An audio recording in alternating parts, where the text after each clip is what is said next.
Selamat malam pemirsa, kembali lagi iNews Sumsel hadir menjumpai Anda Senin 28 April 2025. Selain 3 berita utama tadi, sejumlah informasi lainnya akan kami hadirkan untuk Anda. Bersama saya Adila Permatasari, inilah iNews Sumsel selengkapnya. Kita awali berita pertama pemirsa. Seorang anak di Oku Timur tega habisi nyawa ibu kandungnya sendiri menggunakan senjata api rakitan. Kejadian tragis tersebut dilatar belakangi masalah uang. Heli Febrianti, wanita berusia 50 tahun yang merupakan seorang pejabat sementara atau PJS Kepala Desa Bangunrejo, Kecamatan Belitang II, Kabupaten Oku Timur, menegang nyawa di tangan anak kandungnya sendiri. Korban dinyatakan meninggal dunia oleh pihak rumah sakit usai tertembak di bagian paha kanan bagian dalam di atas lutut. Sebelumnya korban dan pelaku yang bernama Gusmadi Wiranata terlibat cekcok lantaran hutang piutang milik Ganep Prasetyo sebesar 3 juta rupiah. Pelaku tidak terima jika uang hutang piutang tersebut dibayar Ganep Prasetyo ke korban. Pelaku yang sudah tersulut emosi hingga gelap mata dan tega menembak ibu kandungnya sendiri menggunakan senjata api rakitan yang mengakibatkan ibunya meninggal dunia. Pelaku meminta uang kepada ibu korban, ibunya, dan ibunya tidak memberikan, sehingga pelaku menodongkan senjata ibunya dan terjadilah penembakan. Pasal yang disangkakan yaitu pasal 338, kemudian 340 dan Undang-Undang Darurat. Pelaku mengaku jika senjata api rakitan yang digunakan untuk menghabisi nyawa ibu kandungnya merupakan peninggalan almarhum ayahnya. Dari Oku Timur, Jatmiko Francisco, iNews melaporkan. Seorang Dewan Pengawas BPJS Kesehatan RI dilaporkan ke Polda Sumatera Selatan atas dugaan pelecehan di sebuah kamar hotel di Palembang. Korban merupakan istri dari keponakannya sendiri. Korban mengaku dipegang dan diperlihatkan video porno. Didampingi suaminya, PG, wanita berusia 35 tahun ini memenuhi panggilan penyidik Subdit 4 Renakta Ditreskrimum Polda Sumatera Selatan atas kasus dugaan pelecehan yang menimpa dirinya. Korban melaporkan SU yang bekerja sebagai Dewas BPJS Kesehatan Republik Indonesia, juga paman dari suaminya. Dari keterangan korban, kejadian bermula saat dirinya di Palembang sedang pulang ke rumah orang tuanya karena korban tinggal di Jogja bersama suaminya. Sedangkan terlapor berada di Palembang dalam rangka perjalanan dinas dan menginap di salah satu hotel di Jalan R. Sukamto, Palembang. Korban dihubungi saksi RL, bibi dari suaminya, dan mengatakan SU sedang berada di Palembang. Korban diminta datang ke hotel karena saksi RL juga berada di hotel. Saat di hotel, korban diminta masuk ke kamar. Korban bertemu saksi RL dan juga terlapor. Tidak lama berbincang, saksi RL keluar kamar, bermaksud menyusul keluar, namun tangannya dipegang terlapor. Terlapor memperlihatkan video porno kepada korban dan menarik tangan kanan serta mencium tangan istrinya. Terlapor menyenderkan kepalanya di bahu serta mengelus dan mencium kepala korban. Kemudian terlapor memegang dan meraba paha dan perut korban. Terlapor juga mau menduduki korban, diduga akan melakukan pemerkosaan. Istri saya sendiri. Korbannya istri. Terlapornya? Terlapornya masih ada hubungan famili dengan saya. Oknum terlapor SU melakukan pekerjaan dinas dari utusan BPJS Kesehatan Republik Indonesia. Dewas ya? Dewan anggota Dewan Pengawas. Terlapor memperlihatkan video porno kepada korban. Proses untuk pemenuhan alat bukti, karena kan kita melalui sistem alat bukti kita bawa pelapor juga itu. Termasuk CCTV, Pak? Ya, semua kita kadang harus ada keterangan dari lapor. Untuk pelaku nanti belum dipanggil, Pak? Untuk yang lapor terduga. Iya. Pelapor juga melaporkan kasus ini ke Dewan Jaminan Sosial Nasional, Komnas Perempuan dan Kementerian PPA. Dari Palembang, Firdaus, iNews melaporkan. Media sosial dihebohkan dengan aksi premanisme juru parkir liar di Kota Bandung yang mematok tarif parkir sebesar Rp200.000 ke pengendara mobil. Dalam aksinya, pelaku bahkan mengancam akan merusak kendaraan korban jika tidak diberi uang dengan nominal tersebut. Emang ya parkir gitu? Ayo ya 200.000 sak. Parkir berapa tahun 200.000?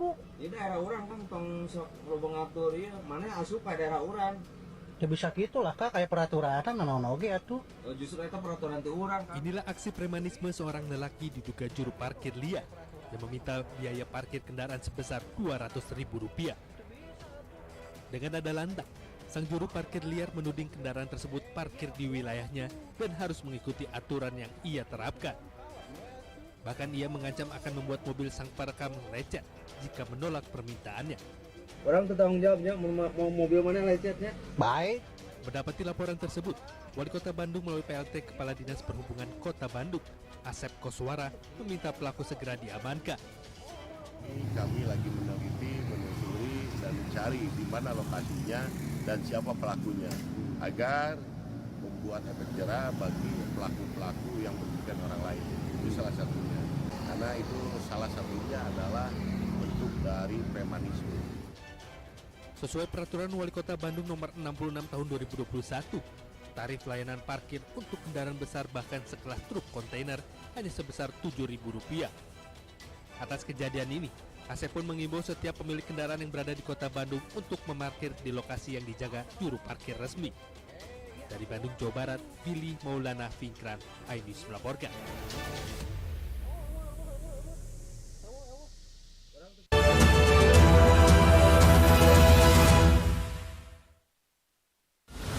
Menyoroti kecurangan.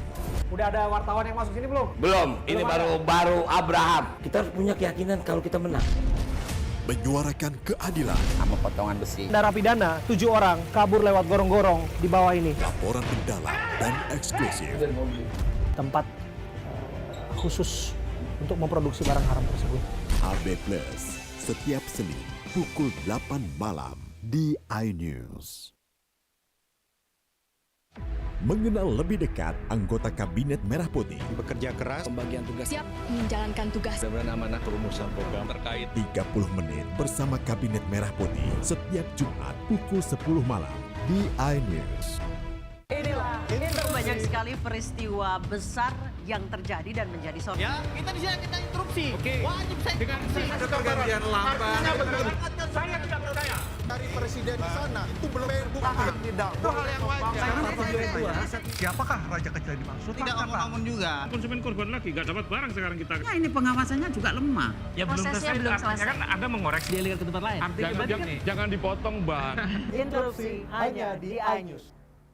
Kami menghadirkan beragam informasi menarik dan terkini terkait kebijakan hingga kegiatan para pemimpin bangsa dari Presiden, Wakil Presiden hingga Kabinet Merah Putih. Pemimpin Rakyat, Senin hingga Jumat, pukul 12:30 siang.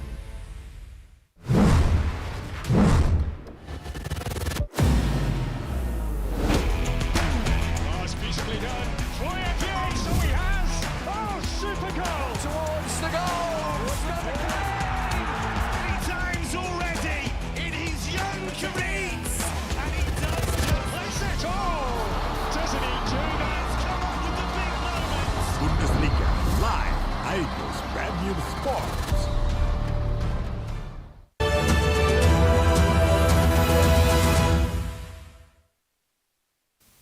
Amerika Serikat terus menyoroti sejumlah kebijakan pemerintah Indonesia.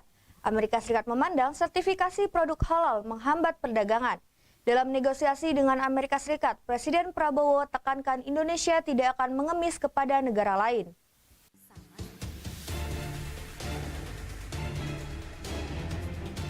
Pemerintah Amerika Serikat menganggap aturan halal di Indonesia menjadi hambatan teknis perdagangan bagi AS. Keluhan ini tercantum dalam National Trade Estimate Report on Foreign Trade Barriers 2025. Dalam laporan ini, USTR menyoroti kurangnya koordinasi antara pemerintah Indonesia dengan Organisasi Perdagangan Dunia tentang aturan dan barang-barang yang dikenakan syarat produk halal. Presiden Prabowo tegaskan Indonesia terus negosiasi dengan Amerika Serikat. Namun, Presiden tekankan Indonesia tidak akan mengemis dalam negosiasi dengan negara lain. Kita dihantam tarif berapapun, kita akan berunding, akan negosiasi. kita hormati, tapi kita percaya kepada kekuatan kita sendiri, saudara sekalian. Kalaupun mereka tidak membuka pasar mereka kepada kita, kita akan survive, kita akan tambah kuat, kita akan berdiri di atas kaki kita sendiri. Kita tidak akan pernah menyerah, kita tidak akan pernah berlutut, kita tidak akan pernah mengemis, kita tidak akan pernah minta kasihan orang lain. Tidak perlu dikasihani, bangsa Indonesia tidak perlu dikasihani.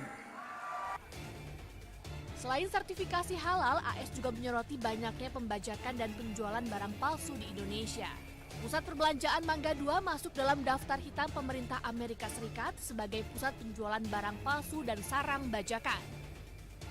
Tak berhenti di sana, AS juga menyoroti sistem pembayaran online, KRIS dan GPN milik Indonesia. AS menilai penggunaan dua sistem pembayaran online ini memaksa dan menyulitkan penyedia jasa pembayaran dan bank asal AS. Hingga saat ini pemerintah Indonesia masih negosiasi tarif impor baru dengan pemerintah Amerika Serikat. Pengenaan tarif impor baru ditunda hingga Juni mendatang. Tim Liputan iNews melaporkan.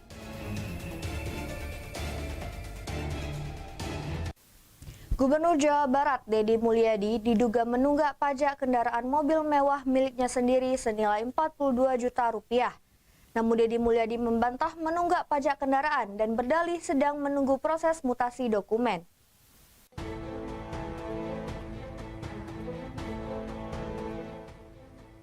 Gubernur Jawa Barat Deddy Mulyadi kembali menjadi sorotan.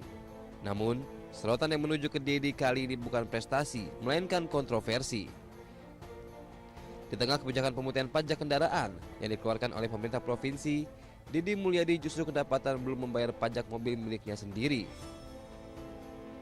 Orang nomor satu di Jawa Barat itu dikabarkan menunggak pajak mobil mewah Lexus LX 600 dengan biaya 42 juta rupiah. Deddy berdalih pembayaran pajak mobil berplat Jakarta miliknya sudah dilakukan. Namun, anggapan penunggakan muncul lantaran proses mutasi dokumen kendaraan masih berjalan. Deddy mengklaim bahwa dirinya sudah membayar lunas pajak beserta biaya mutasi sebesar 70 juta rupiah. Jadi ceritanya begini, mobil itu kan atas nama orang lain, ya kan, yang domisilinya di Jakarta. Kemudian saya itu selalu punya komitmen bahwa harus nomornya harus nomor Jawa Barat. Makanya saya tanya, kalau dipindahin nomor Jawa Barat bisa enggak? Bisa Pak, harus prosesnya mutasi kan. Tetapi karena ini masih atas nama orang lain, prosesnya agak lama, harus melalui mekanisme leasing, tidak bisa saya langsung. Berapa sih jumlah biaya segala macam lah, lumayan tuh, agak lumayan, udah hampir 70 juta itu. Pajak, kemudian cabut berkas segala macam, saya nggak tahu banyak istilahnya, dan itu sudah saya bayar. Mantan Bupati Purwakarta ini juga menegaskan jika dirinya tidak menggunakan jabatan gubernur untuk mempercepat proses mutasi kendaraan miliknya. Menurutnya, proses mutasi dokumen akan rampung dalam beberapa pekan ke depan. Dari Bandung, Jawa Barat, Ervan David, iNews melaporkan.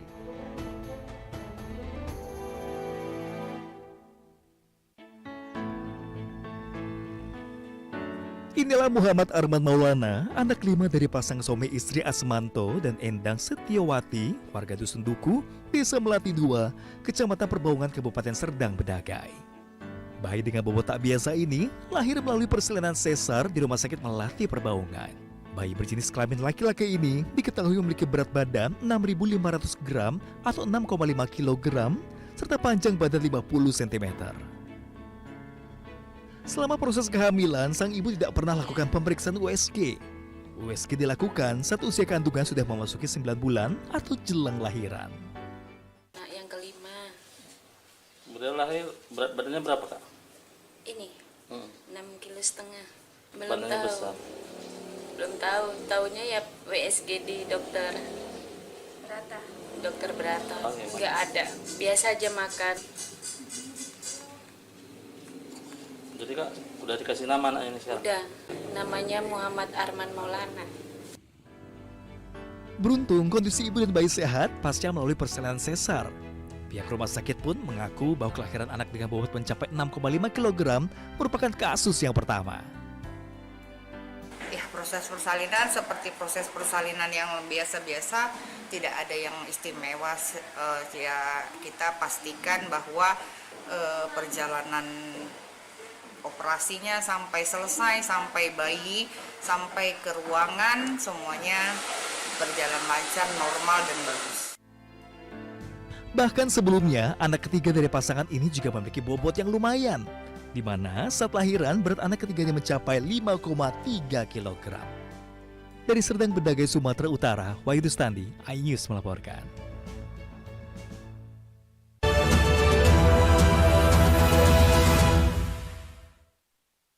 Kami menghadirkan beragam informasi menarik dan terkini terkait kebijakan hingga kegiatan para pemimpin bangsa, dari Presiden, Wakil Presiden, hingga Kabinet Merah Putih. Pemimpin Rakyat, Senin hingga Jumat, pukul 12:30 siang.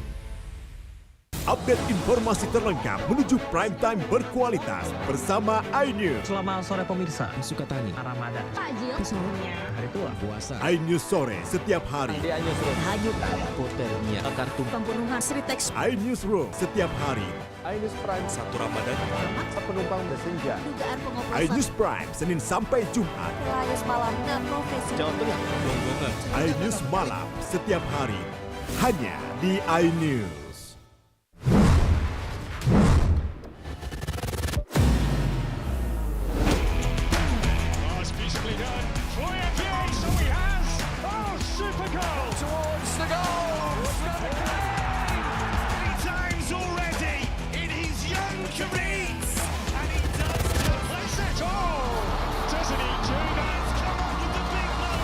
Bundesliga live iNews Premium Sports. Mengenal lebih dekat anggota Kabinet Merah Putih. Bekerja keras, pembagian tugas. siap menjalankan tugas. Sebenarnya amanah perumusan program terkait 30 menit bersama Kabinet Merah Putih setiap Jumat pukul 10 malam di iNews. Suara tak layak dibungkam.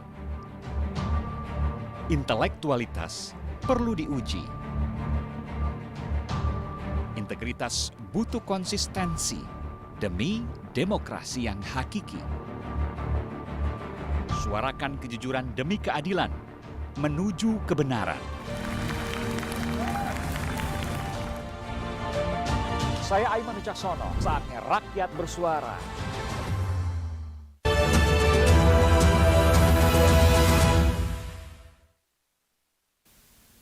Empat tahun menjadi aplikasi yang dapat menghasilkan uang. Next 15 bertekad mengurangi angka kemiskinan dan pengangguran di Indonesia. Dengan berstatus karyawan tetap, karyawan dapat meraih penghasilan sesuai harapan.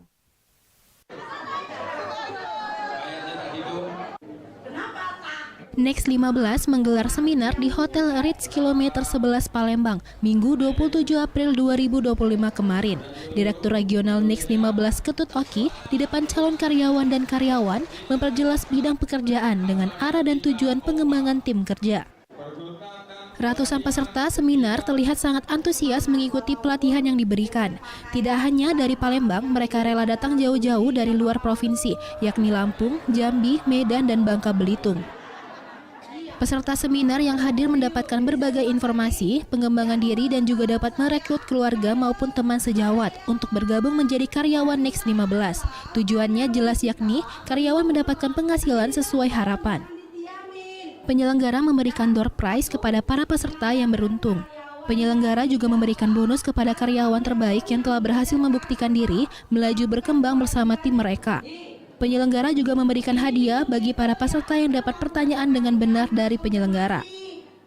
Hana Susanti, perwakilan Next 15 wilayah Palembang, sangat bersyukur acara berlangsung sukses dan akan terus berbuat baik untuk mengurangi angka kemiskinan dan pengangguran. Assalamualaikum warahmatullahi wabarakatuh. Alhamdulillah acara seminar kita pada hari ini berjalan lancar dengan membawa semangat dan aura yang baru. Semoga kedepannya nanti kita akan banyak membantu orang dengan memberikan lapangan pekerjaan dan memberantas kemiskinan. Next 15, sukses bersama, jaya bersama. Next 15 Communication Group PLC didirikan pada tahun 1981 dan berkantor pusat di London, Inggris.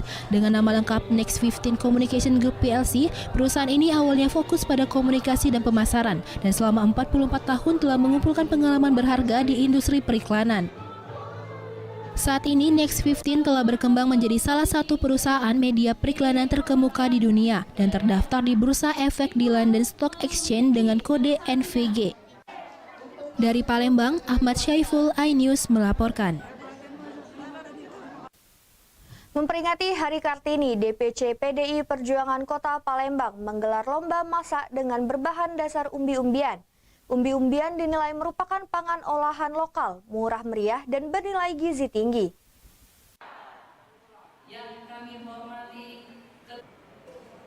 Bertabur chef-chef handal, begitulah suasana lomba masak yang digelar oleh DPC PDI Perjuangan dalam rangka memperingati Hari Kartini. Dengan berbahan dasar umbi-umbian, bertemakan olahan pangan lokal, murah meriah, dan bernilai gizi tinggi. Umbi-umbian merupakan makanan yang kaya akan karbohidrat dan bisa dikonsumsi sebagai pengganti nasi. Peserta lomba memasak berjumlah 45 orang peserta, terdiri dari 15 kelompok. Para peserta ditantang berkreasi dengan 3 menu, yakni menu Nusantara, menu Western, dan Oriental. Ayu Nursuri, Sekretaris DPC PDI Perjuangan Kota Palembang mengungkapkan, Raden Ajeng Kartini merupakan sosok perempuan pejuang emansipasi yang memajukan hak perempuan di tengah keterbatasan zaman kolonial. Untuk itu, sebagai generasi penerus, harus senantiasa mentauladani semangat serta kegigihan beliau dalam memerdekakan perempuan. Sebagai bentuk penghargaan kepada para perempuan sekaligus ibu hebat untuk keluarga, DPC PDI Perjuangan juga memberikan sembako kepada warga yang kurang mampu. Hari ini kami DPC PDI Perjuangan Kota Palembang bersama fraksi PDI Perjuangan Kota Palembang mengadakan lomba masak olahan pangan murah meriah bergizi dalam rangka menyambut Hari Kartini. Hari ini alhamdulillah kami diikuti oleh 45 orang peserta yang terdiri dari 15 kelompok. Di dalam 15 kelompok ini mereka memiliki 3 menu tantangan. Jadi tadi pagi kita loading barang sekitar jam 10-an, lalu lanjut lagi jam 1 kita mulai prepare barang, lalu jam 2 kita start mulai masak. Oke, menu yang kita sajikan hari ini mungkin apa ya? Oh, untuk menu yang kita sediakan ada tadi ada udang, raken, bakar. Pemenang lomba memasak mendapatkan trofi serta uang pembinaan. Juara ketiga mendapatkan uang pembinaan sebesar Rp1.500.000, juara kedua Rp2.500.000, dan juara pertama mendapatkan uang pembinaan sebesar Rp3 juta. Selain itu, best kostum terbaik mendapatkan uang pembinaan sebesar Rp1 juta. Dari Palembang, Erwin Setiawan, iNews melaporkan. Informasi tadi sekaligus mengakhiri jumpa kita pada malam hari ini. Saya Adelia Permatasari dan kerabat kerja yang bertugas mengucapkan terima kasih atas kebersamaan Anda. Selamat malam dan sampai jumpa.